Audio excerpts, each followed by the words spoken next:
অনেকেই জানতে চান, বাংলাদেশেও এটা অনেক দিন থেকে কিছু মানুষ করে, যে মৃত্যুর পরে 3 দিন, 10 দিন, 40 দিন আসলে শরিয়া কি বলে।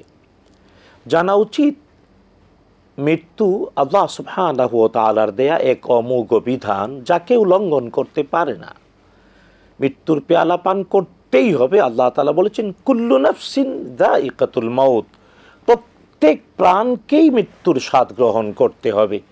আর মৃত্যুর পেয়ালা পান করার দ্বারা যখন ইন্তেকাল করে ব্যক্তি দুনিয়ার জগৎ থেকে বর্জক হয়ে আখিরাতের চিরস্থায়ী জীবনের দিকে চলে যায়, তখন দুনিয়ায় বেঁচে থাকা মানুষদের উপরে দায়িত্ব, কর্তব্য হলো মাইয়েতের ভালো গুণগুলো চর্চা করা, ভালো গুণগুলো বলা এবং তার জন্য দোয়া করা। কিন্তু মাইয়েতের জন্য দোয়া করতে গিয়ে, ভালো গুণ বলতে গিয়ে কি 3 দিনে আয়োজন করতে হবে? 10 দিন, 40 দিনে না। এই নির্দিষ্ট দিবসের সাথে 3 দিন, 10 দিন, 40 দিন অথবা মৃত্যু বার্ষিকী, এগুলা সব প্রতিবেশী ধর্ম থেকে আমাদের সমাজে মুসলমানদের মধ্যে এসেছে। ইসলামে এর কোনো অবকাশ নাই নাই নাই। কারণ মুহাম্মদুর রাসূলুল্লাহ সাল্লাল্লাহু তাআলা আলাইহি ওয়াসাল্লাম ইরশাদ করেছেন, আল মাইয়িত কাল গারীকিল মুতাগাউইস, মৃত ব্যক্তি মহাসমুদ্রে ডুবন্ত মানুষের মতো, প্রতি মুহূর্তে অপেক্ষায় থাকে জীবিত কেউ তার জন্য কিছু পাঠালো কিনা।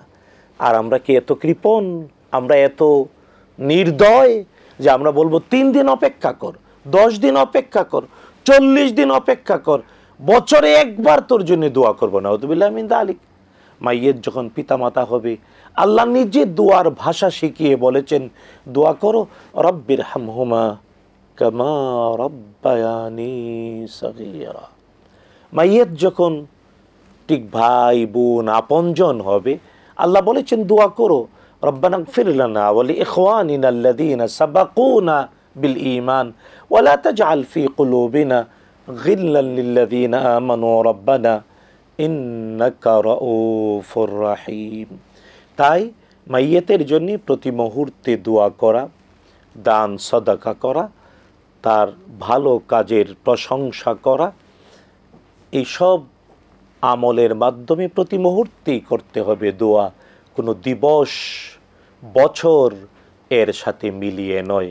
আল্লাহ বুঝার তৌফিক দিন, আমিন।